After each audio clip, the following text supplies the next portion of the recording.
Hello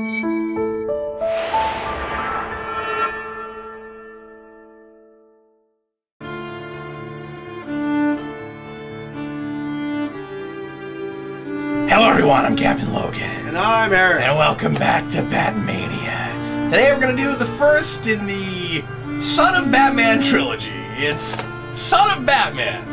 This is part of the Did you read Grant Morrison? We didn't trilogy. Yeah, that's pretty much right. I want to be fully transparent and say these are movies we don't like all that much, and we're going to sit through them for the first time since the first time. Yeah, I have not rewatched it. Eric and I have reviewed these. We thought they got progressively a little bit better as they went along, but that wasn't saying a lot.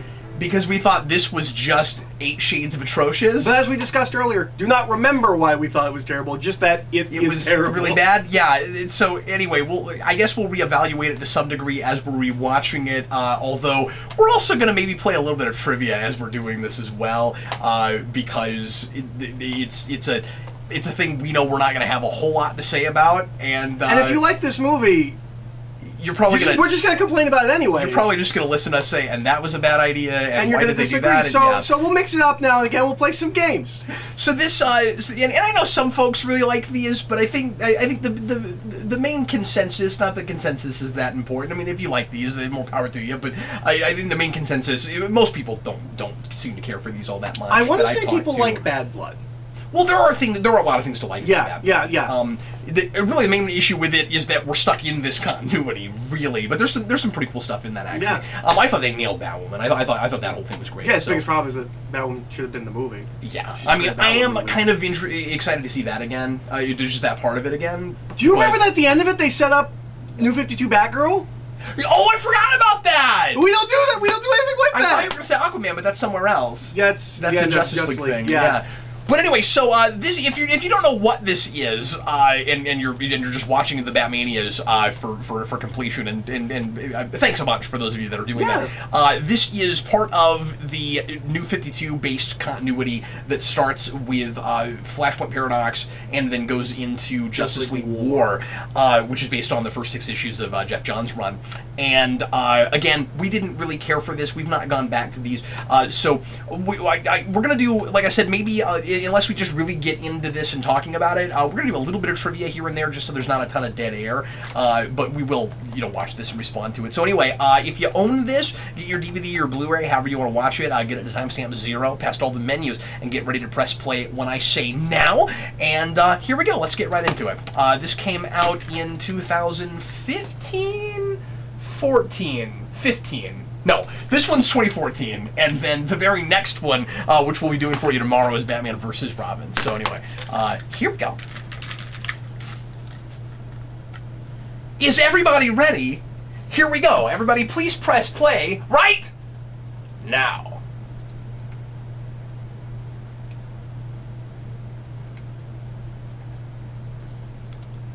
So, I guess we used that opening kind of that opening Warner Brothers logo on red for quite a few things for a while, like animated things, because that's in front of the Young Justice sets. Yeah, I like it. I think it looks classy. I like it too. I think it's I'm with you. I like the shadow work in it. Now we're just gonna review logos. That's our plan today. Wait, did you actually put in the shadow? I didn't know they made a shadow animated movie. That's amazing. Okay, they have Naruto headbands. Like I think one of the symbols on their headbands might have actually been a Naruto symbol. Like maybe that was Ninjago or something. I was gonna say I think we could have alternately that easily could have been a G.I. Joe thing. Yeah.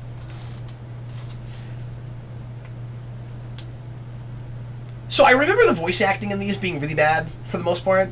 I remember hating Damian. Yeah. But Damian's a weird case because they got an actual kid to voice him. Yeah. And I don't... Should they have gotten a lady doing a kid voice, you think? The problem with Damian is I just don't know a kid that would be able to bring that to life. Like, you think about, like, life experience, things like that. Like, how do you convey a sociopath? It's as tough. A kid that's still, like, lovable and, like, has kind of an emotional arc to go through and... isn't really a sociopath, but has just been raised that way. Okay, but you also would have thought... You also might have thought that the girl in Logan was impossible. And Hit Girl. Yeah. Yeah, maybe you're right. But I think that's difficult to do just in voiceover. Yeah. No, you're right. I mean, you need someone who sounds like they have like 40 years of life experience that sounds like a 12-year-old. Yeah. So or I guess when he starts, it's more like 10, right? Up front, one of the weirdest choices of this movie is they make Deathstroke the villain, which is a thing that I feel like we've been doing for the past 10 years that really bothers me. I keep hearing people say, like, Deathstroke's their favorite Batman villain, Deathstroke is primarily a Batman. I'm like... He didn't start as a Batman thing, and hasn't been in a lot of Batman until recently. No, and in the comics, still not very much. I'm fine with, like... Maybe he's like a Dr. Doom kind of thing, where like he starts in Teen Titans, but he's really a DC Universe villain. I'm fine with that. It's weird that he's become so associated with Batman. Is it because people just confuse him with Deadshot? Is that what it is? I don't think so. Is that part of it? I don't think so. You don't think so? No, because he's in Injustice. I think he's in Justice League Origins, or I mean not Justice League. He's in Arkham Origins, right? Deathstroke? Yeah. Yeah, I think so. Well, it's not like he doesn't. It's not like he can't fit well with Batman. No, but he's not a Batman character. I don't even really think of Deadshot. Origins seemed like, even though it was supposed to be a prequel, that it was trying to open up to more DC Universe stuff a little bit. So it didn't really feel like they were doing him in that because he was a Batman villain. Like they have, it seems like that was more just because Arrow is really popular, and they have a lot of Oliver Queen references in that game. Well, and that not very good Batman show that they called Arrow has Deathstroke as like as Batman's arch nemesis, and so I think that probably. But it's weird because I think. Like, Deathstroke has gotten popular outside of Batman, but for some reason people think he's a Batman. Like Arrow certainly put him on the map. Injustice did as well. But even before that... people a little bit younger know him from I agree Titans. with the facetious thing you just said, that Arrow was basically a Batman show, but I also think Deathstroke works as well or better as a Green Arrow villain. Oh, he's a great Green Arrow villain. Than he does as a Batman villain, yeah. I don't even have a problem with Batman facing him. It's just weird that people think... that he is a Batman villain? But with this, when you're going to Morrison stuff, why are we throwing Deathstroke in the middle of it? Like, you had plenty of material there already. Why do we have to? How do you not make a movie full of Ninja Man-Bats? And see, I don't know that material real well, so you're going to have to help me out as we're going through this, because I've read some of that, but I don't know the whole run, and it's been a while, and I've read it multiple times. I've read part of R.I.P., and I think I read Batman and Son once. But I don't remember hardly anything about it.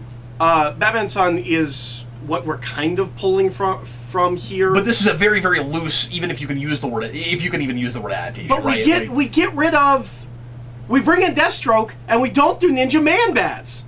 You had a ninja thing in that first. I'm not saying you have to adapt it straight, but it's unfortunate when you're animating blood and it looks that fake. Yeah. It doesn't even have the physical properties of blood. It looks like jelly or something. Is that? That's a really bad Ra's al Ghul. Yeah, that's why I said that at the beginning. Like I remember the voiceovers in general not being great in these movies, but I remember Raish especially being pretty bad. Do we bring this guy back for the Teen Titans? I don't remember. I'm curious if we even use this design again. And a lot of the Teen Titans voices are fine. Yeah. We especially like Raven, if you'll recall. And Damian's quite good in the Justice League vs. Teen Titans film, I thought. Did they recast him, or did that kid get better? I mean, if he's 12 when he makes this movie, like he's probably like 17, but like he's probably, grown a little bit, and like it makes sense that he would become a little bit better actor. Well, it also makes sense that you would recast him so that it doesn't sound like he's gotten that far past puberty, so it's probably not the same actor. The problem with manias sometimes is you're going to end up talking about things you know little to nothing about. Yep. So just sit back and enjoy it along with us. Yeah, this is the place where we're going to be wrong. Oh yeah, yeah. Naturally, this is a bit of a gap for us. It also feels like. So I think we kill Ra's al Ghul here, because. Also, I'm gonna go back and forth between Ra's and Raish. I'm sorry. That's just going to happen. I'm trying to adjust to saying Raish is my natural thing, but I'm not there yet. Well, and I don't feel the need to, because my favorite Batman movie and maybe my favorite Batman thing is Batman Begins, and it's Ra's there, so I don't feel the need to go to Raish, even if that is by a lot of people considered the correct way to say it. Like, I don't know. But I think we have to do this because Raish is dead in the comics when this run starts. I don't know why we couldn't just start with him being dead. Why can't he just be dead at the beginning of this? Well, I guess the other reason would be to establish that Damian comes from where he comes from. But you can do that with just his mom. Yeah. But maybe they're afraid people will watch this and not remember who Talia is, or... Yeah. Maybe it's just he's a major villain, so you need an appearance by him. He seems like the character that we do that most with direct-to-video animated movies, where he has cameos, right? Raish just shows up for 6 seconds in a lot of those. Mm. That was unintentionally funny. I've never been a big fan of this animation style. That was a lot of blood. And I've gotten more and more used to the kind of like anime-esque character models, and so that doesn't... I don't really mind that anymore. I think I was initially put off by it.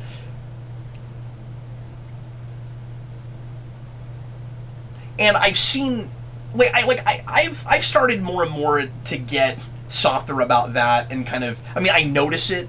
Like, I don't want to say I don't notice it anymore, but I'm just more and more used to it, and it doesn't bug me like it used to. Because you had so many people who grew up in a generation where anime was really big in this country, and then anime and manga both, and then that affected their art, and so then they grew up, and they used those sensibilities, and that's how they drew. So like, the Power Rangers comic, it has a lot of manga influence, especially in the faces. Well, that makes sense. And I'm fine with it. Well, and yeah, and I guess part of the reason I should be fine with it is because it's based on Japanese material in the first place, with the the tokusatsus, but with the Sentais. But like, there was a time where I would have been put off by that, and I'm just not anymore. And when you first started bringing that up with a lot of these, I didn't know what you were talking about, because, like, I don't know, I don't. You probably don't notice it because you watch so many of those, though. Yeah, it just looks like cartoons to me. Like, it doesn't look especially anime-y, but, like, looking at it, I can kind of see what you're saying. But it's not my immediate... I'm like, oh, yes, this looks like they're doing anime. But, I mean, that's definitely what it is. And I guess it was just certainly, a weird... certainly quite a bit of influence. I guess it was a weird, like, jarring thing for me. But and not even the character models, even, like, just the animation style, like, the way we're animating. Like for instance, Ra's lying on the ground like that, and panning over him without him moving at all, that's an anime thing. We don't do that here. Yeah, that's fair. Much. But also, it was a real jarring shift from the Bruce Timm-led stuff that we had before this. Yes, yeah. And so some of it was just, oh, it's different now, and I, more or less liked a lot of the animation they were doing before. I mean, okay, it was hit and miss. I mean, there's a lot of those movies we don't really care for what they look like. And I'm not saying it's bad because it's anime inspired. I'm just saying that it was just jarring initially it was jarring, and then a lot of the animation in these is not great. Mm-hmm. It's not a style thing. It's like they do seem to get a little bit lazier in these than they were in some of the movies they were making before this.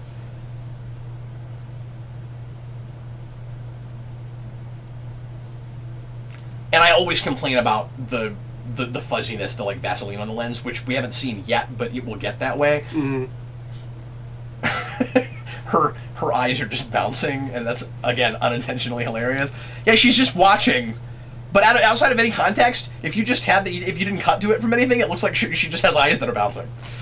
I want to talk about the title for a second. Yeah. So we changed from Batman Son to Son of Batman, which I don't think works at all, because it took me... He has to be the protagonist of the whole piece, right?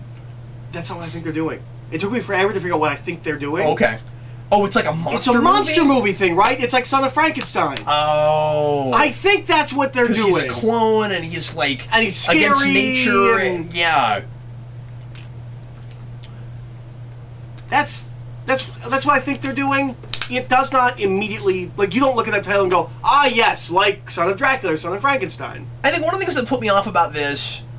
And I don't want to make too big of a deal out of the whole continuity thing with these because I've never been invested in this New 52 continuity idea even in the first place. But because these are all set in the same universe, it did seem like a really strange choice for your first solo movie to be introducing Damian. Maybe either have him there already or let us really get to know this Batman before you add that dynamic. No, I agree. It just seemed like a bad choice for all of these movies. Yeah. And then when you go to the second one and like, well, we're going to do Court of Owls, we're still kind of doing all this Damian stuff, so I guess it's going to be part of that too. Because if you were doing New 52, if you were trying to make a continuity built around New 52, why wouldn't you just do Court of Owls, Death of the Family, and 0 Year? Why wouldn't that be your trilogy? Yeah, sure. Whether they're good or not is, you know, those weren't made, so we can't know, but why wouldn't that be what you do with New 52 material? No, I agree with that. Why would you go... And why would you go back to stuff... It's just counterintuitive to go back to stuff that were really popular, like, just a couple of years before New 52. I guess this is, like, what, more like 5 years before. 05, I think, is when Morrison's run starts? Yeah. So, yeah. This is a really uninspired Killer Croc design. This is really uninspired choreography. Also, we had... I guess the opening action scene had a little bit more point than some of these do, but... Or I should say storyboarding. But do you have to follow that with a completely pointless action scene? Just to get a villain in here that... But you know what? We keep saying that about Killer Croc. He's never gonna be the main villain of one of these. Although if you did I'm not saying you should, but if you did an adaptation of current detective, I guess you could have him on a team. But the problem with... They've only got 70 minutes. It doesn't look like anything is going on in that city. Like, it's just a still shot. And again, that's part of that anime thing, I guess, but then in good animes, you might have a shot like that and then get into the city. Through the city. And then things are moving and things are happening. And this, I guess, is the beginning of our Vaseline on the lens. Does that bother you as much as I do, as much as it does me? No. There are I cannot stop talking about it. I hate it. I hate it so much. There are places where my eyes start to water looking at it. No, I mean, it's bad, but it's not like a thing that jumps out at me as like a thing to mention. I keep wanting to maybe grab... I've never been able to really put my finger on it. I keep wanting to grab a paper towel and wipe my screen off. Well, should we do a quiz? Sure, let's do a quiz. Let's do one of these real quick. We'll just do these periodically as we're watching, and we'll stop and respond to things. But I like her dress. I guess it's not bad. Long Halloween, No Man's Land, or just a generic Batman villain quiz? We just read No Man's... Or, I mean, Long Halloween. Let's do Long Halloween. Let's do Long Halloween, alright. 20 questions. It's not a game of 20 questions, but there are 20 questions. Is the answer helicopter? For the last time, no. The Long Halloween was the combined talent of which writer and artist? Jeff Lipton himself. That's right. Good job. Who snooped around the parking garage during the Falcone wedding? Harvey Dent. Harvey Dent. Oh, no, really. He is yours. Now, I know that we used protection last time, but Gordon, Dent, and Batman agree. Honestly, and I don't remember because I haven't seen this in so long, but, like, do we make it clear if they've ever slept together or, like, what kind of a relationship they had? They just had kind of a back and forth that was real flirty that makes it seem like they have slept together. Yeah, but they don't tell you for sure. Gordon, Dent, and Batman agreed to take down Carmine the Roman Falcone by any means possible. True or false? True. Yeah, that's a great question. What did Falcone keep stored in a warehouse? Money. That's right. Who was Holiday's first victim? That's Johnny Vitti. Okay. Right? Yes? Yeah, because Alberto is later. Yes. Yes. Who did Batman run into when he chased Mickey the Mink Sullivan down into the sewers? Grundy. Grundy. Not Killer Croc. What do you think of that Batmobile? The red is interesting. That line was the stinger of the trailer, I think. What did he say? I'll drive. I know how. I know how. He's like, I'll drive. Map's like, no. And he's like, I know how. Who taught him how to drive? Yeah, he was in a monastery. Like, did There's they have not a lot cars of roads there? Well, he also had a Wi-Fi password because they're not savages. The Joker devised new ways to take down Batman during his newfound freedom out of Arkham. True or false? False? Yeah. If it says true, that's bogus. What holiday was it when a group of Maroni's bodyguards were killed outside Maroni's Ristorante Italiano? What holiday? Yeah. Is that one New Year's Day? Or is that... Yes. Valentine's? I'm almost positive. New Year's, Valentine's, Christmas, or St. Patrick's Day? I'm almost positive it's New Year's. Bruce couldn't resist Selina on Valentine's night. True or false? False. That's false. What did Selina purchase for No, Bruce on Valentine's night, he's all controlled by Poison Ivy because she gave him the rose. Oh, that is Valentine's. That's right. Yes. So what's the question? Who's that? Oh, does this do Man-Bat? Oh, I maybe it doesn't do Man-Bat. Does this movie do Man-Bat? Is that Langstrom? Maybe it does do Man-Bat. I don't remember this at all. I don't either. I remember being really disappointed that we didn't do Man-Bat Ninjas, but maybe Man-Bat is in it? Okay, well, I mean... Maybe we do get Man-Bat Ninjas. It's really sad if you dislike this movie so much that you didn't even remember one of the big things you wished had been there. Where you're like, that should have been there. Oh wait, it was. It still sucks. I don't care. I have so little recollection of this film. Yeah. That's a boring Batcave. There's like nothing in it. The score was calling back to Don't 89 pan into your Batcave if you have nothing to show me. Yeah, this is a really boring, bland Batcave. I want to Can you think of other B words to describe this Batcave? Bogus. Not big enough.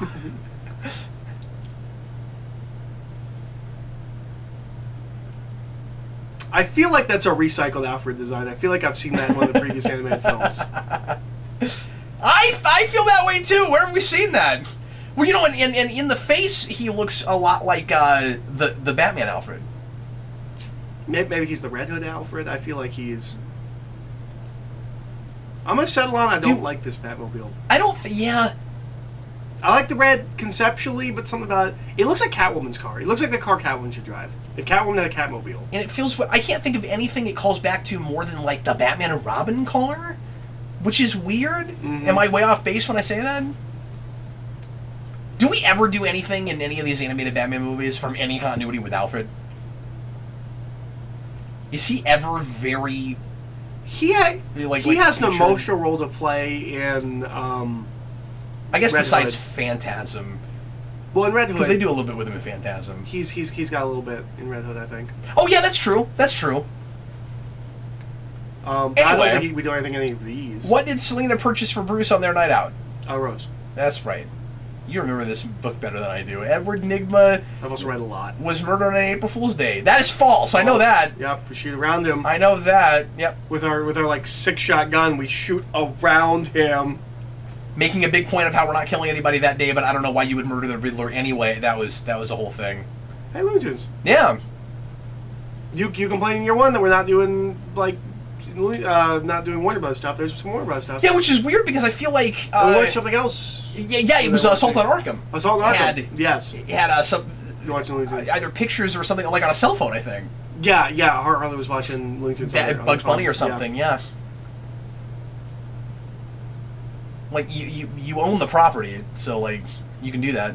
There are points where we are pausing for laughter. You're right. It's begging for a laugh track. This just needs to start moving more, yeah? We waste our time with like two big action fight scenes. Because while the first one was plot centric, it was too long, and the second one was completely pointless. And well, it makes us now like what are we, like 20 minutes into this movie? It hasn't even started yet. I feel we're not that far in. It's probably like 10, but it feels like 20. No, we are 20 minutes. Exactly. Nice work. Anyway, that was the worst 5 ever. Nice work. Anyway, so we are 20 minutes into a 70-minute movie. Wow. Okay, would you agree with this? See, it's like it's too blurry. Would you agree with this? Ah, my eyes. This movie, sorry, having Damian like Bruce discover Damian at the outset would maybe be more interesting and more dramatic if you had a previous movie and that was a big reveal at the end of it or something, instead of starting with it. And we're not like as surprised as it's not a big deal like it should be, because it's the title of the movie and we know that that's what it is and what we're getting ourselves into. And like, I feel like Bruce is taking it too well. Yeah. It just feels like business as usual. It feels like this is just another comic idea as opposed to a dramatic thing that's happening in this man's life. And like, Batman having a son is a big deal after Robin's and after Jason Todd dying and like Dick Grayson going his own way, Tim Drake going his own way, etc., etc. Although I don't know if he has at that point in the comics. Like, has he already become Red Robin, or? No, he is the Robin when Damon comes to the picture. He becomes Red Robin when Bruce dies and Dick takes over as Batman, and then Damon becomes Robin. I wasn't reading comics in that period, so I wasn't actually sure what the history was there. Yeah. So Red Robin. No, you were reading comics in that period, right? You were reading when Batman and Robin was going on. I think that's just when I had just gotten started. But I thought Red Robin had already been going for a while when I got in. No, Red Robin launches at the same time as Batman and Robin. Because the whole thing with Does it really? Yeah. Okay. The whole thing with I just didn't know about it. Yeah. That's okay. Yeah. The whole thing with Red Robin is he doesn't believe Batman's dead, and he's going to go prove Batman's not dead.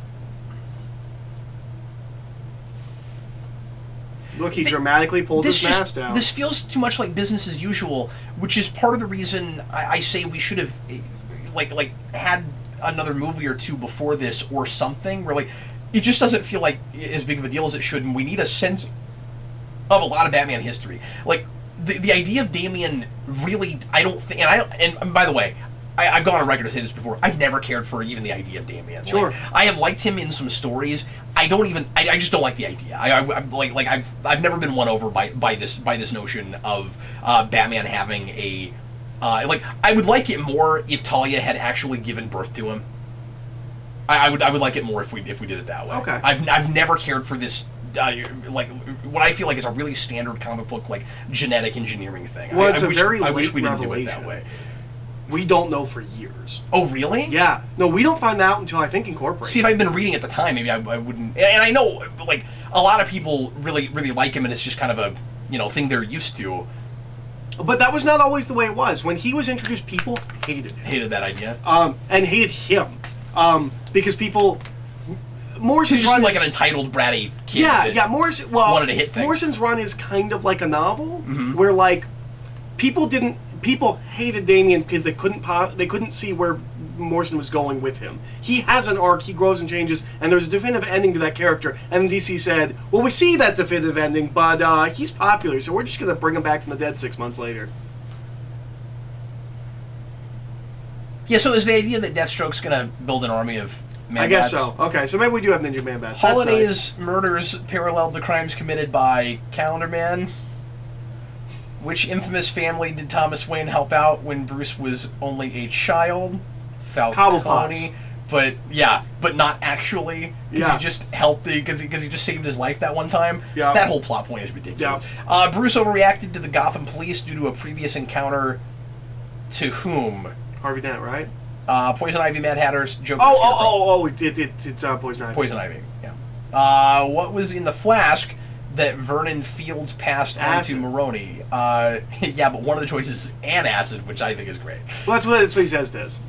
Oh, is it? Okay, yeah. I forgot about that. Because he says he's got like a stomach. Oh, that's right. That's right. But then I just had this amusing mental picture. See, this is the stuff. This is stuff we do later with Damian, after he's been with Batman for a while.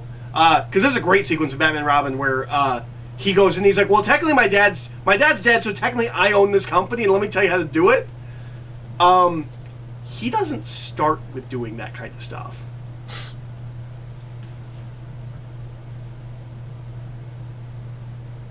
He does kind of look like Gotham Bruce. Yeah, he does. That's true.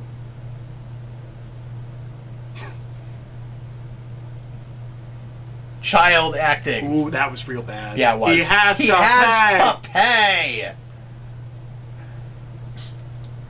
Well, at least he didn't live long enough to see himself become... Oh, wait.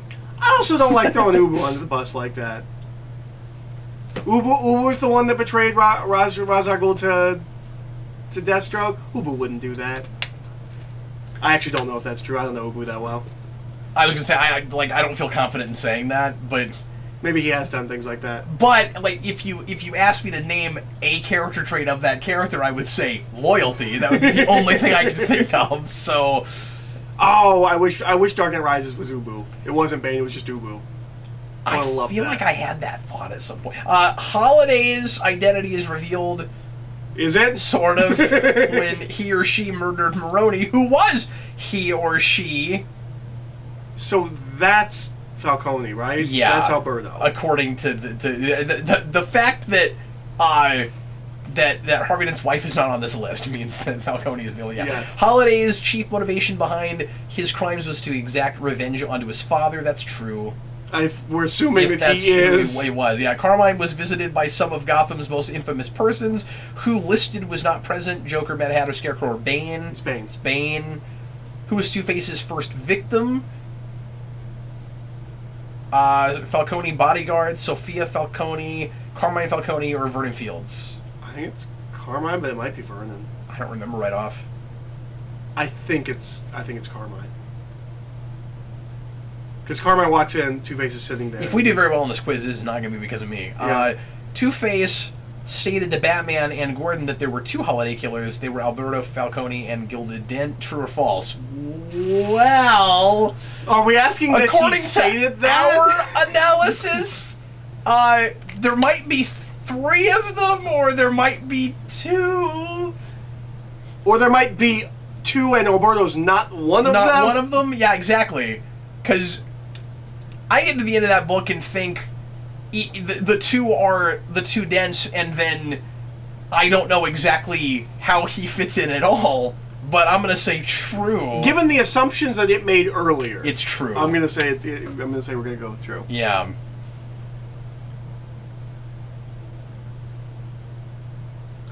It's just a lot of the voice acting in this set seems really stiff to me. It's almost like they didn't get the memo that this is a movie for adults. Yeah. And that's the Arkham Asylum from the Batman. Right? Is it? Really similar. Yeah, no, you're not wrong. That cursive sign? Yeah. And it's the kind of gothic. Even inside it looks more like that kind of... Yeah. It looks real like... I mean, I've seen Arkham look like this outside 16th of that, century or something. Two-Face for some reason. That was Two-Face. Well, you got to have villains in your asylum. It's always a good place for little cameos. What's wrong with that? What's wrong with that, Eric? That's the only one we got, and he doesn't play a part in either of the 2 subsequent films? Well, who cares? Batman has lots of villains, and... I mean, you're right. Like, it would be nice if things like that, like, had something to do with the story, like, thematically or something. Well, I wish I saw them. I wish I saw a couple of villains, and it grounded it in this New 52 continuity. Like, I don't even know what New 52... Yes, that was a really generic Two-Face, yeah. New 52's Two-Face is awful. They completely changed his backstory. Is that where they did One Face, or was that just before that? I think that's just before that, but I'm not sure. I can't remember. It was in one... I want to say it was in one of the Dark Knight books. Okay, then that could be neither, because I didn't read those books. Okay. But I don't remember. And don't make fun of me for that thing that I liked in that you always make fun of me for. We don't need to go through that again, okay? You were so excited. Number 3 we got wrong. Which is... when we said Gordon Dent and Batman agreed to take down Falcone by any means possible, it said false because... I guess they want it done by the book. Yeah, okay. So we were idiots for saying that. Sure. And then I didn't pay close it was Valentine's Day, not New Year's Day. For Maroni's bodyguards. Well, the murders are so disconnected from the plot, I couldn't remember. Yeah. And then when we said Bruce overreacted to Gotham police due to an encounter by Poison Ivy, it was not Poison Ivy, it was Scarecrow. Oh, yes, because that's when he's running away. Okay, I'm sorry, I was thinking of when he was reacting to the board members, and it said exacting revenge on his father was wrong. Though Alberto resented his father's lack of affection, he did want his father's love and respect. These crimes were committed to get exactly that from his father. Was that an option? That was just true or false. It was just a true or false. Oh, that's... Yeah, I don't like that question. Nope, that's not fair. So anyway, we got 16 out of 20. That seems real semantical. I agree with that. I feel like this is a really bland Batman costume. Yeah? Yeah. There's a gorilla. With wings. Gorilla? A winged gorilla. Hey, let's play the mixed Batman quiz. So we're using funtrivia.com. I didn't even cite what we were using, but this is a place where you can make your own quizzes and get them published. And they have, by the way, a really good kind of oversight for that, where like they have to be approved. Oh, like that's they nice. like they have a staff that reads them, and like it's really cool. And there are some things on that site that you have to pay to do, but it's kind of reasonable. It's not bad. I think the site just got too big, and they had to was he like a gorilla bat? Is that what was going on? Yeah. It was like man bat, but gorilla. Yeah, he was a gorilla bat. Okay, that makes more sense. Because I guess it was an experiment done on monkeys, on gorillas, you know. But anyway, so I mentioned that just to say that they do hourly quizzes where with whatever category you're in, they just mix questions in from a bunch of different quizzes. So we're going to do, and they do them hourly, and we're going to do this hour's mixed Batman quiz, which will not be the hour's mixed Batman quiz when you're watching this, because that will be a different hour. Who snooped around the parking garage? Hey, we just did that. That's Harvey Dent. That was from Long Halloween. Yep, that's Harvey Dent. Thanks. Well then. I like the attempt at blue in that Batman costume, but you can barely see it unless it's in light. Wow, just the city design is super bland. There's no cars anywhere. I mean, we had that problem in a lot of things, but I mean, we have that problem in good animated movies. So, you know what's not fair? Yeah, I'm gonna say it. Yeah, we do this with villains all the time when they come to the big city, right? And they immediately go and they get prostitutes. Why can't they get girls? Like, Ubo's a big jack guy. Like, I feel like he could get, like, a real girl. Like, he doesn't have to go get women of the night. He just doesn't want to try that hard. Maybe that's it. But I feel like he could go to a bar and pick up Maybe some he just doesn't girls. have time. Yeah. Where it's like, it's just a matter of convenience. Yeah. You know? I don't know. I just think it's weird. But no, you're right. Is that kind of a trope or even a cliche where it's just we have to do that to show that they have vices and they do bad things and. Yeah, but I think you can do that without it being. Oh no, I think you can too. But I'm just saying, is that the main reason we do that? I think it is. And you usually, see that all the time. Usually, it's a sign of decadence and like excess. Like, I have so much money and I can buy women. Because we do that with drugs too. Yeah, yeah. But that's more understandable. Like, yeah, that's more believable anyway. Yeah. I don't mean understandable like they should be doing that. It's more believable. And we see both a lot, right? Where like you'll have a prostitute, yeah, and then you'll like sniff some coke or something. Yeah. That happens in RoboCop. You were thinking exactly what I was thinking. Yeah. In Dark Knight Returns, what time does Alfred say it is when Carrie's watch stops? Time to die. No, 12:30, quarter to midnight, 11:30, or 10:30. I just read this book. I don't remember that. I'm gonna say quarter to midnight. I don't know why, but I'm saying it's quarter to midnight. Okay, all right. Nope, we're wrong. Oh, it's 10:30, isn't it? 11:30? Oh. All right. Well, this is fun. From No Man's Land, when Superman first arrives in town, he's forced to battle two villains. Mr. Freeze is one. Who's the other one? Ratcheter, Mad Hatter, Lynx, or Killer Croc? I don't remember this. Do you remember this? It's Mad Can you Hatter, picture this in your head at Lynx, Killer Croc, and who? And Ratcatcher. I said Ratcheter. I'm going to say Ratcatcher because I don't know who that is. I remember Ratcatcher being in there somewhere, so maybe that's it. But fighting Superman, like Mr. Freeze would be kind of a bigger threat. Maybe it's Killer Croc, but I don't remember that. I don't. Let's say Ratcatcher. I just remember Superman showing up. No, it's Mad Hatter. Like, it's Mad Hatter. I just remember Superman showing up and being like, "Oh, I can't just save people. It's way more complicated than that." That's all I remember from Superman showing up. He's got Wolverine claws. Hey, this is not playing by the rules established by Ninja Assassin, where all cars are heat-seeking weapons towards ninjas. In No Man's Land, what is Bane hired to destroy? That is the Hall of Records. Yes. I remember that. Which eventually will be what gets Luthor elected as president. That's right. That's right. And Luthor's who... You get nothing! And Luthor's who hired him. Yes. Through Mercy. Yes. I think through Mercy. I think And Mercy hires him through somebody. No, but I mean, like... But I just mean, like, she would have been ordered by Lex to do that. Yeah. But I think it's like 3 levels deep. Oh, and now there's... See, it's weird that we're not... And I know we're talking over this, but we've not hardly or at all brought up Robins, I don't think, in this, have we? I don't think much. It's just... You need more of a sense of legacy. I think this movie is harder to watch because of the standard established by Under the Red Hood. That's a lot of the problem with it, where we've done a Legacy Robin movie, and dare I say, the best place to do this as a movie might have been as a sequel to that. Yeah. Dare I say? Yeah. No, I think you're right. Also, that scene in the comics. So remember, this PG-13 movie made for adults, right? Yeah. He goes off and just murders a supervillain. Cuts his head off, brings his head back to Batman. He's like, look, I did good. I killed the supervillain. That's what you do, right? He just goes after Ubu. They have a little fight scene. Yeah, and we've got blood and stuff all over this. Like, there's no reason to pull our punches like that. Yeah, I mean, it's not like super bloody or gory, like, on the page, but, like... No, I'm just saying, like, that wouldn't be your reason for not doing it. That this it doesn't portray violent. him as being so, like, violently extreme like the comic does. And so, like... I really like that Batman costume that we just saw. No, that was really cool. Is it...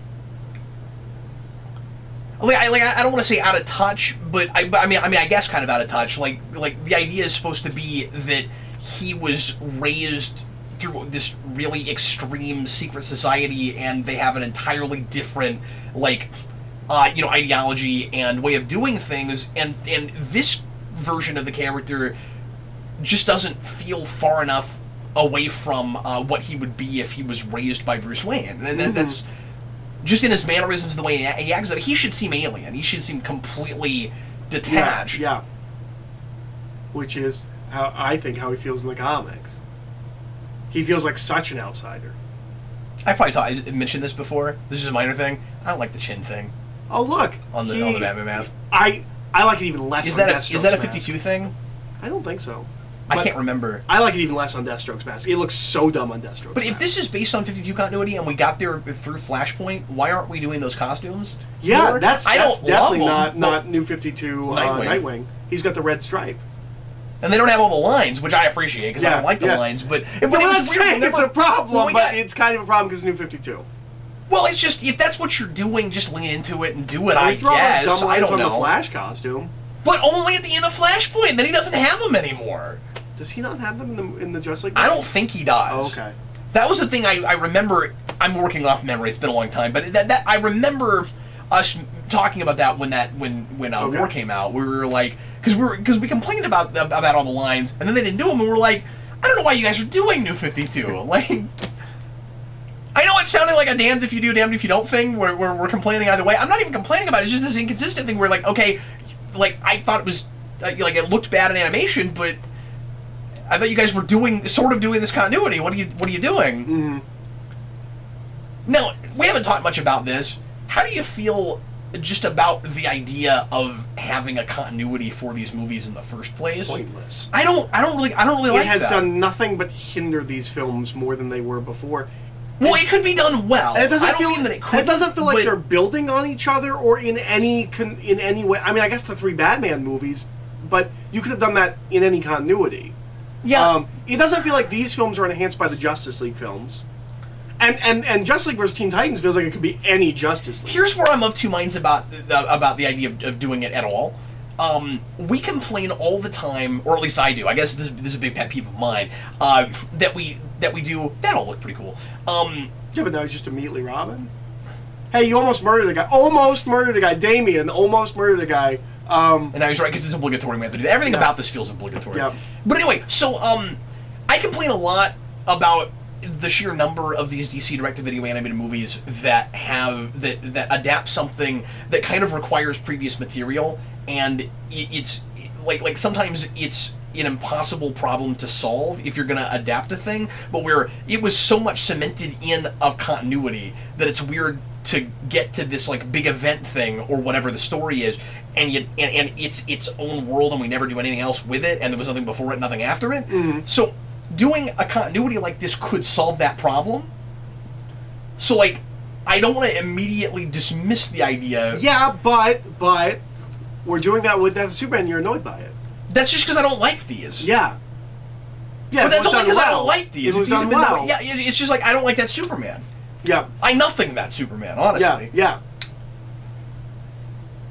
I wonder if that's the Gotham Coliseum. At least if you do a Death Superman movie, which of course they already kind of did, and it was weird there too, where there's nothing before it, and it feels like this real kind of distinct world that we should have already been in for some time. At least I have my own like preconceived notions. Thank you, goodness, about who Superman is, and so I can be invested at least in his death because I know who Superman's supposed to be, and I can at least imagine that that's the guy that he is because I don't necessarily spend enough time with him that I would even know. And at the very least, like that first movie, he doesn't feel not Superman, but the Superman in these, I don't like. I'm like totally nonplussed by. So at the very least, and so I'm not gonna feel any emotion about him dying. I don't imagine, unless they do it really well. Yeah, and unless they basically just separate themselves away from the stuff and like it counts, but it doesn't matter. And again, I don't mean to be a stickler for continuity. We like those Teen Titans movies, or at least the first one. Yeah.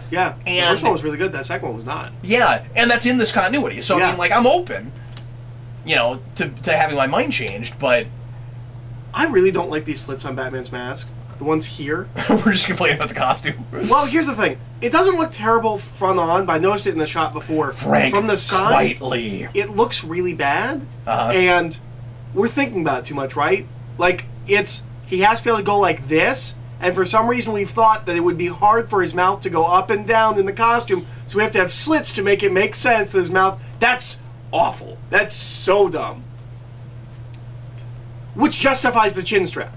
Right? And that's right. Because a normal Batman mask doesn't have that. It makes perfect sense his mouth would go up and down because it's open. Because we did the chin strap, we have to open it up here so his mouth can go up and down. We're thinking about it too much, and it makes it look dumb. If you're going to overthink that and make a big deal out of realism, then there's a lot of gimmies in like silly comic things and absurd comic stuff that jump out at you more because you're making too big of a deal out of realism. These things don't have to be realistic. They can be believable. I mean, they should be believable within their own context. But like, they can be. You can take them seriously. They can be poignant. They can make you think. They can be thoughtful, etc., etc. But that doesn't mean that they have to 100% feel like a thing that could happen in real life. And you shouldn't make me think that's what you're trying to do. The idea that when you then do man-bat gorillas. When the idea that people running around in costumes is in any way realistic or believable. Yeah, in these kinds of costumes. Look, I'm already here for Batman. Do you really think I'm going to question whether his mouth can go up and down? Who are you having to win over? Anybody that buys a movie called Son of Batman, which is trying to harken to horror movies that are not realistic at all, those are not the people you have to win over on this. And it's not a theatrical thing. You don't have to worry about accessibility to a big, wide audience. You already have a good sense of how big your audience is going to be because you've sold like 20 of these already. I guess we do, in fact, have Ninja Man bats. Yeah. I guess we do. I don't remember this at all. They're not... I don't know. Oh, apparently this is timed. Oh, no. Did we time out?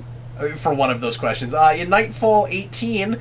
Jean-Paul Valley... Oh, man, spoilers, because I'm working on Nightfall right now. Jean-Paul Valley ignores Bruce Wayne's orders and takes on Bane by himself. After the fight, the new Batman is nearly thrown to his demise. Who or what saves him from dying? I want to say that's Robin. Yeah, it's Robin. No, apparently not. No? Bane pulls Jean-Paul back up himself to continue beating him. Jean-Paul actually... Well, that doesn't count! No, I'm just reading the other possible answers. Oh, especially modified gloves. Oh. Okay. Batman versus Hush. Oh, 18. That's... I always think Nightfall takes longer than it takes. Bruce Wayne and Tommy Elliott visited Metropolis when they were younger. While they were there, which hero and villain did they see in action? Green Lantern and Icicle, Power Girl and Black Manta, Superman and Frost Giant, or Superman and Snow Demon? It's Green Lantern. Yes. Because it's Alan Scott Green Lantern. Because we've retroactively said that interesting. Alan Scott protected Gotham in like the 30s. Because of Golden Age? Yes. Okay, cool. Yeah, in the Golden Age. Who was present when Jason Todd was beaten by the Joker? Dick Grayson, Sheila Haywood, Bruce Wayne, or Shiva? Sheila Haywood. Yes, I didn't know that. I haven't read that in forever. That's his potential mom. Because that whole story is just him looking for his mom. It's basically... Oh, that's right, that's right. Are You My Mom? I've read that, but it's been a long time. Yeah, you brought up in a previous commentary, I guess probably under the Red Hood, you brought up the weird thing Joker is doing in that story, which I had completely forgotten that subplot. Oh, the what was it again? He gets nuclear weapons. Yeah. And becomes the like ambassador to a Middle Eastern country. Yes, and wears that's like right. Whatever that head thing is. He's wearing that. Yeah, and he's like strong arming the people that run that guy. That's really strange. Well, and that's why Batman can't stop him. Is because he has diplomatic immunity. Which must have been just a rampant problem in the 80s. Blackest Night. Bruce Wayne was not Batman during this miniseries. Who took over the cowl? That's Dick Grayson. Yeah, that's weird because he did it before that. Yeah. What was special about the grave for Archibald Stanton in Blackest Night? It was the grave where Bruce Wayne was buried. It was a secret passage to the Batcave. Had a secret cache of weapons. Or Archibald was Bruce Wayne's first butler. I don't remember this at all. I don't know. I'm going to say secret passage. But it could also be where Bruce Wayne is buried. But that wouldn't make sense, would it? No, there was like a fake body that wasn't right, actually but wouldn't Bruce that be Wayne's buried body? in Bruce Wayne's grave? No, it is a secret passage to the Batcave. Okay. Yeah. Okay, well that was fun. We got 6 of those, and one of them timed out on us. So one of them I didn't even read because it timed out on us.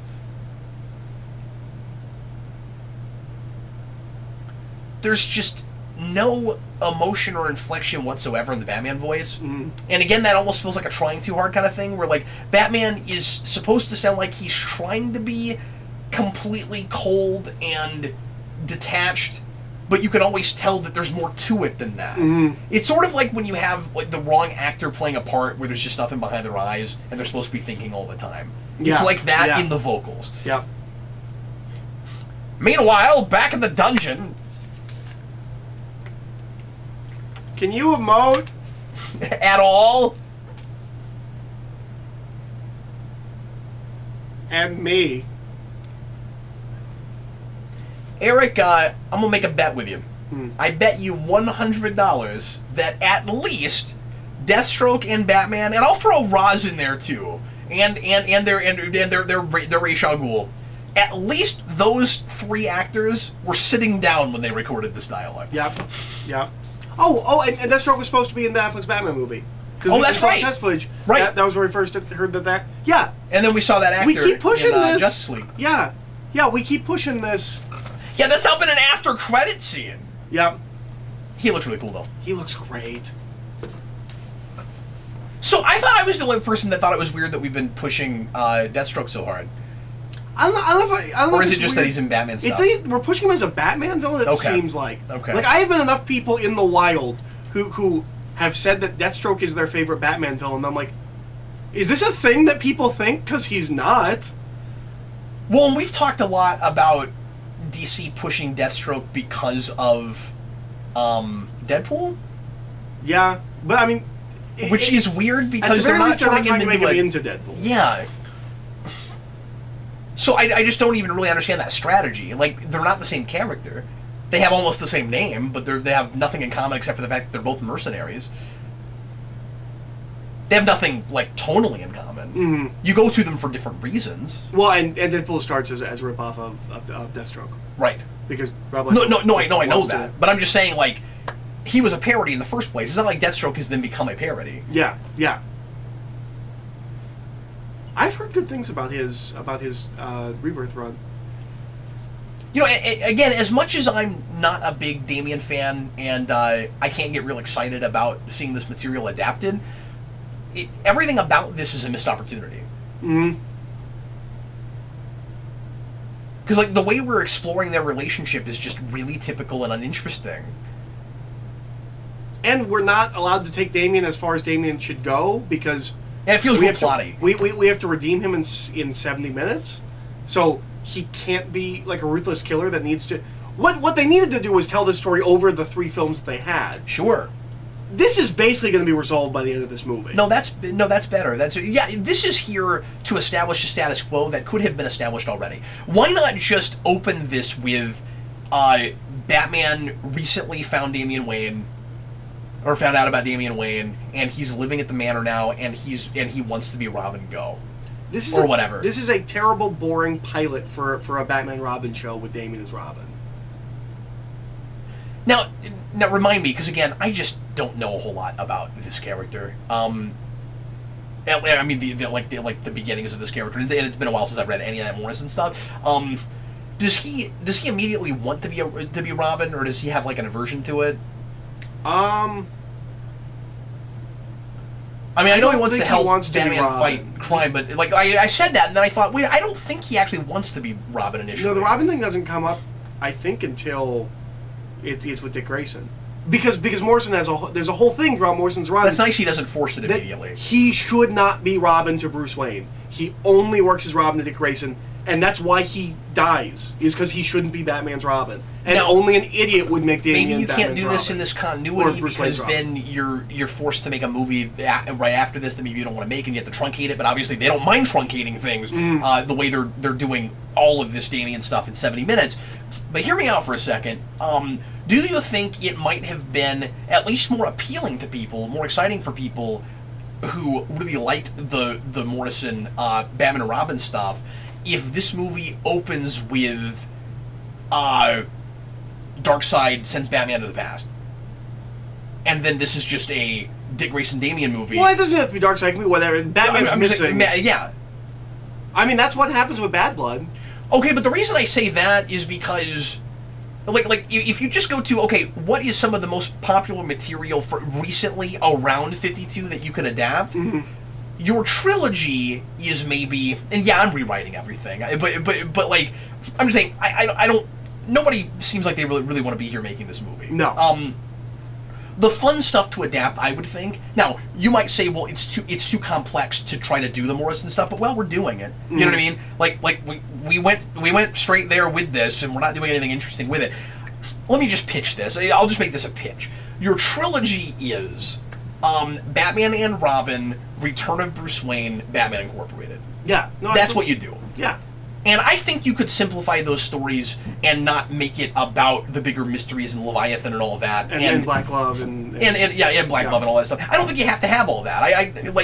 And Return of Bruce Wayne, if you adapted it at all straight, would be this convoluted, confounding mess that would be so much fun to look at. Like, I wouldn't even care if I didn't know what was going on, because I don't know what's going on in the book, and I love that book. What you do is, you would essentially have a second Batman Robin film that cuts over to, and now Bruce Wayne's here doing this stuff. Now he's a pirate doing this stuff. That'd be so much fun. That would be so much fun. And you do that as a series of vignettes.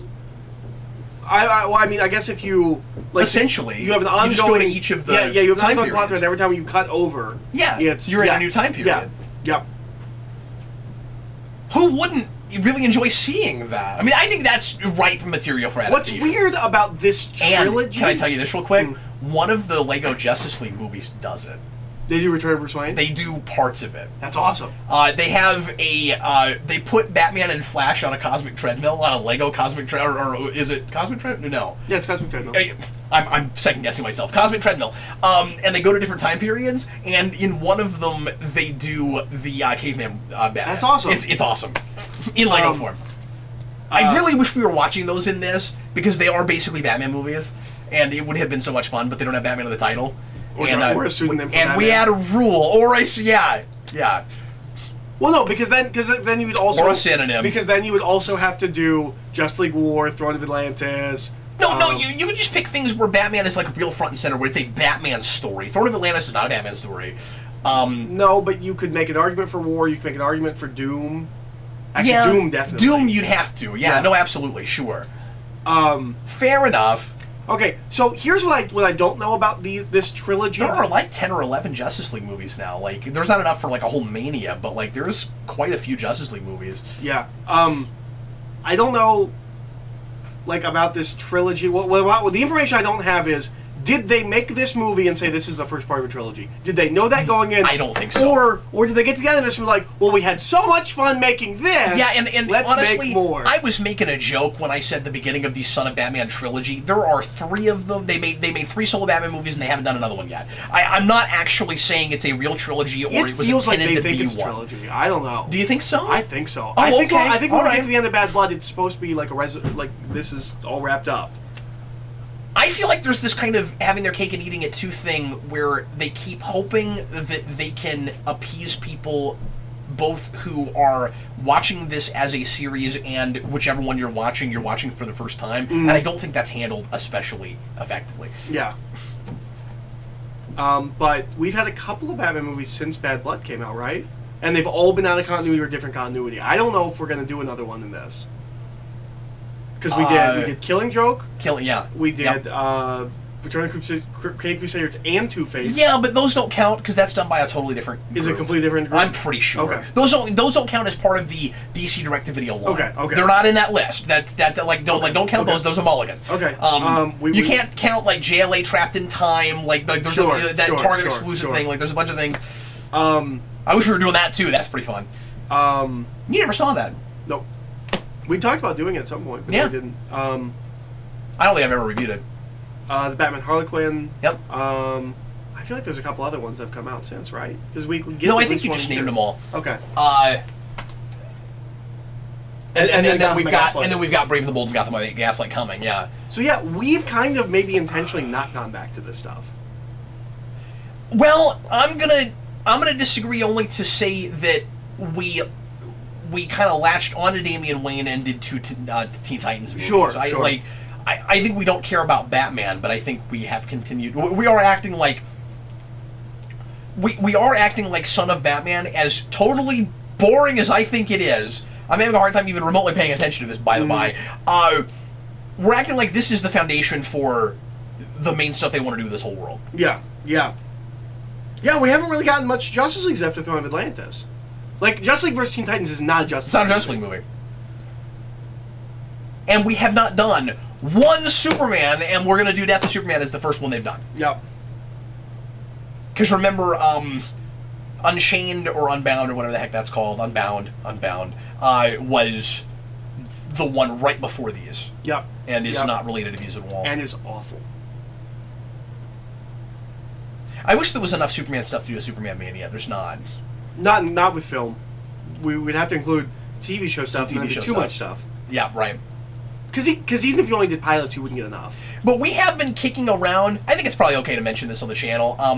We're enjoying the Mania thing so much that we've decided, as long as we're able to, as we're both in the same town and have time to do it, we're gonna try to make this a kind of yearly event, kind of a tradition, and we're talking about doing at least one of them instead of movies, doing a TV show. And I don't want to say on the channel yet which one we're talking about for next year, but we are kicking around doing. Well, you could do like maybe Superman animated series or something like that. You could, and Superman animated series is wonderful. That would be a lot of fun. Yeah. That's not the one we're kicking around for next year. We're talking about a different one, but I'm just saying, like, if you want to do a Superman Mania, that would be how I would do it. Is pick a TV show. Mm-hmm. Not Smallville. There's just too much of it, but. It's also not Batman 66. I have wanted to do more. No, that would be the worst idea. That does not binge well. That was really. This is all bad. That's so bad.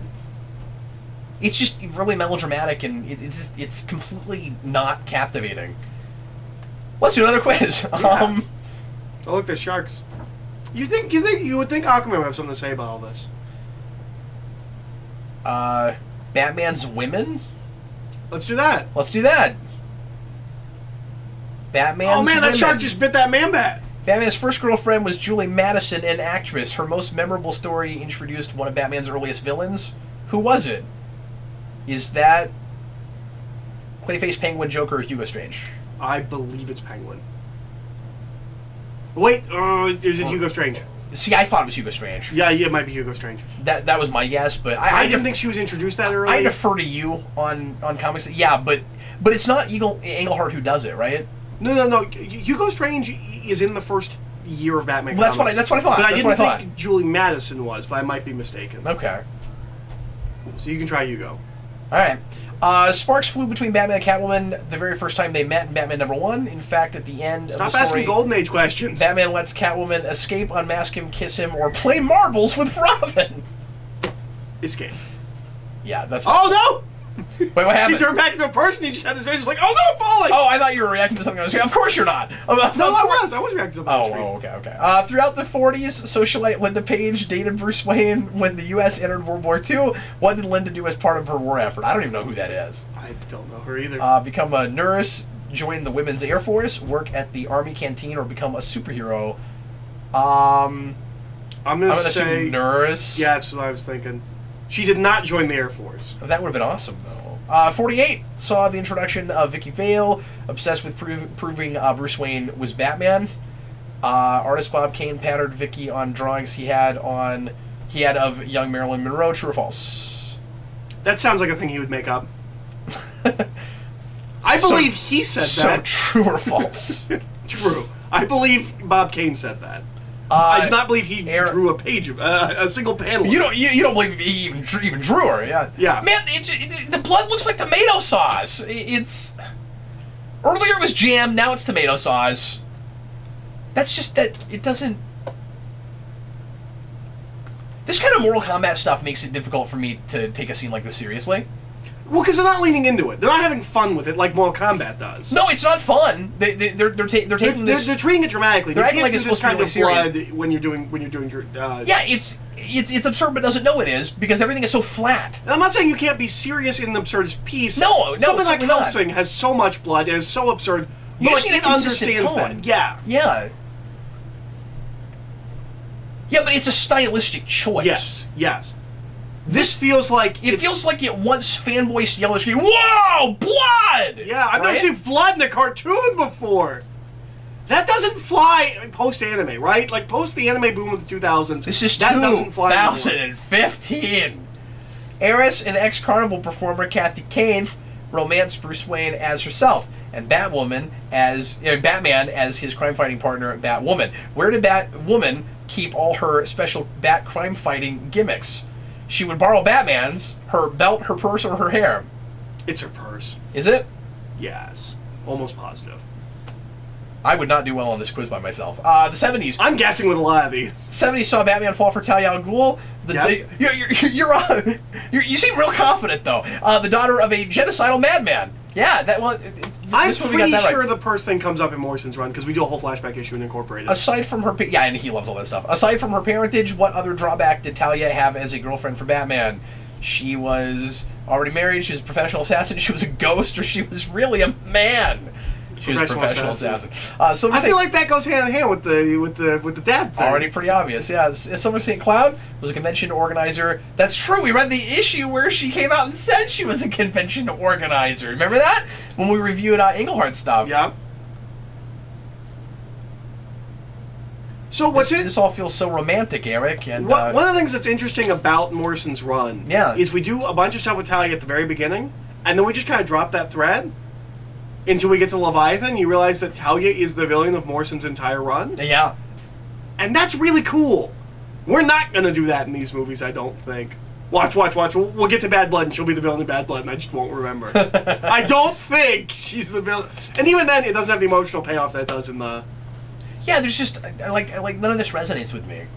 Morrison makes such a good case that Talia could be just as good as Ra's al Ghul as a villain. And I should say this, it didn't help that Justice League War already set this really stiff tone and made these characters just uninteresting, unlikable, everything. I mean, like, that makes Jeff Johns' Justice League arc look great. Mm-hmm. And it's really unfortunate. But I think I would still feel the same way even if I hadn't had that. I mean, about this movie. I thought about that. I thought it just looked green because it was behind green glass, but no, it's green chemicals. It's gonna come out looking.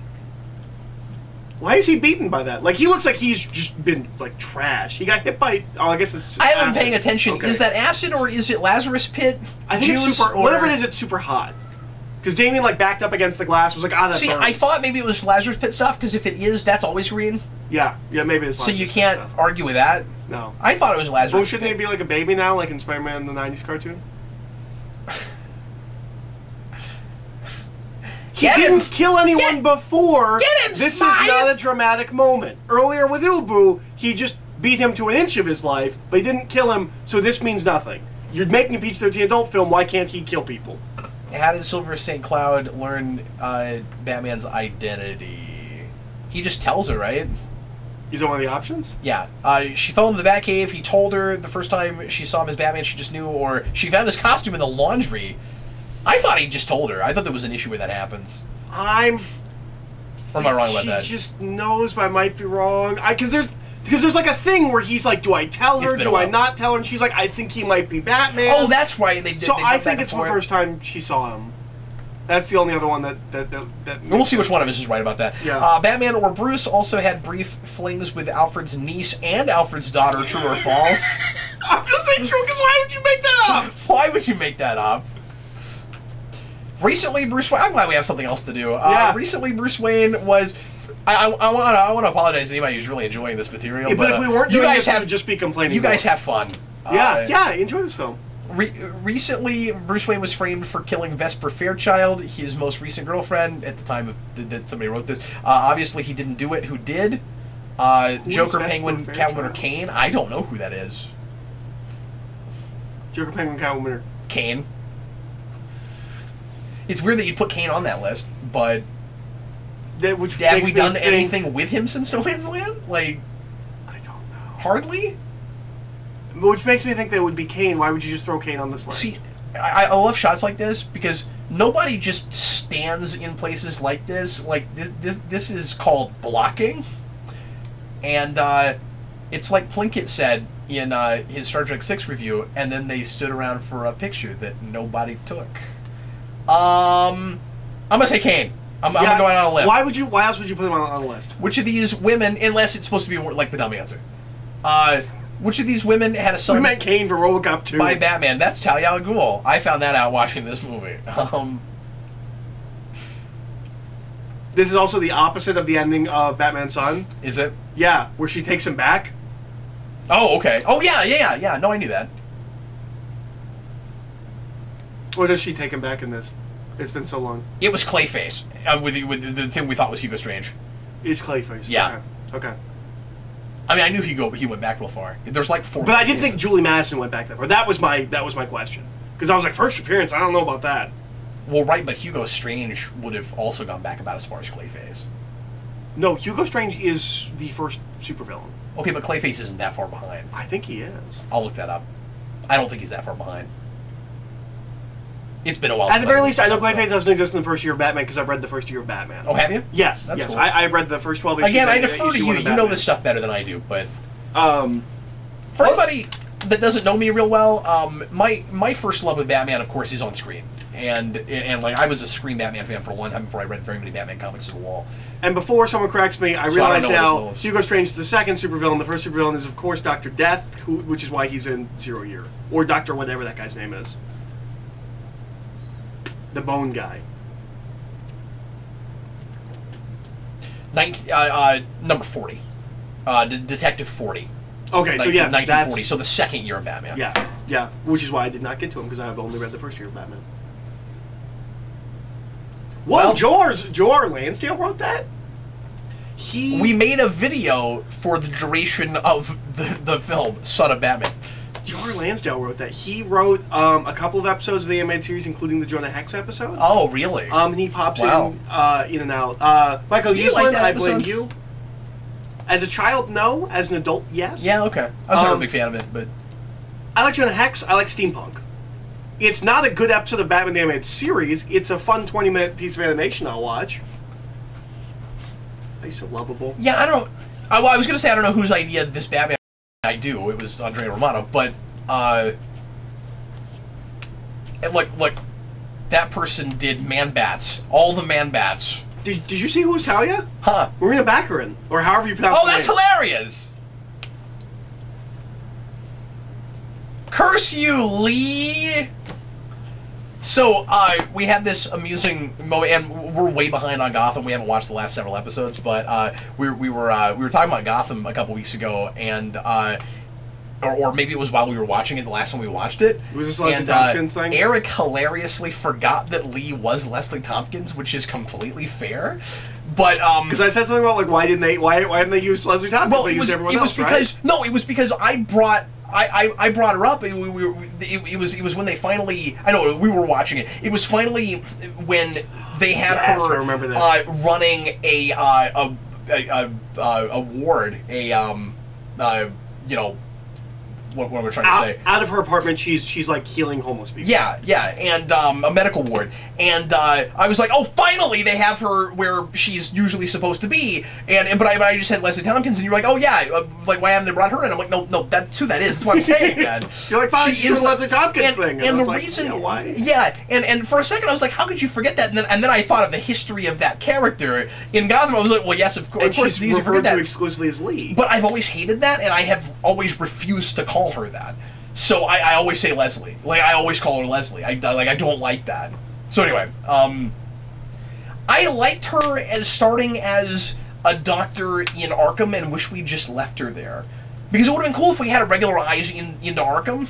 And wouldn't it be really endearing to have a character who's this eternal optimism? Like, optimist. Like, at the beginning, she looks like she's supposed to be an optimist, almost like Phlox from Enterprise or something. And it would have been really cool and endearing to have this character who's constantly being, like, pushed down by the madness of Arkham and is able to, like, keep her principles and her optimism up. Why wouldn't you keep that? Yeah. And you have a standing set. There's no excuse not to stay there. But anyway. To talk about this movie, what are we doing with these credits? I guess we have to keep reminding people what they were watching in case they it's like you're tuned trying out, to wake forgot what they were people watching. up during the credits. Why, if you're going to have all that stuff, why not just do stuff in the background of your credits? Yeah, that's why what are we everything interrupting else the credits? I've seen things that do that more effectively, but usually it's new material. It's not just stills of things you've seen already. Yeah, I don't know what we're doing. And it's all Damian fighting Nightwing, so unless this is supposed to be like, this is what happens after the movie, Nightwing trains Damian. Oh. But I don't then know. animate it. Yeah. Make it a scene. Make it a post-credit scene. And it would need to be... Well, you could even sort of do what they're doing, but it would need to be something you set up at the end of the movie, right? And then you see, like, snippets of it throughout the credits. Yeah. Where it's like, oh, let's go to work, and then you see them going to work, you know. I'm going to start blaming all these bad ones on Michael Uslan. He never has this is anything to his do with fault. His name's just on them. We know this. Stop it! Now he's just tied up. Is that the last image we're going to be left with? Because that... That's so weird. Well, this was a counterintuitive, bizarre piece. I think my favorite thing is the Warner Brothers logo with the red. Yeah, it's very classy. That was great. I really like it. Well, anyway, folks, thanks a bunch for watching with us. We sure appreciate it. I hope you enjoyed it, and we will be back tomorrow or Monday, whenever this drops, with Batman versus Robin. So we got to do 2 of these back to back. I liked that one more. And I guess we'll get to talk about Court of the Owls a little bit. Yeah, I wish they had just more straight adapted that, I guess, but we'll talk about it anyway. And then we'll have the 3rd one of these after we do the trilogy of Batman Unlimited movies, all back to back to back, which neither of us have ever seen. So we're gonna have a series of blind commentaries. No idea what that's gonna be like. But join us for all of that. And thanks so much for watching. We sure appreciate it. We'll see you next time on Batmania. I am Captain Logan, and I'm Eric.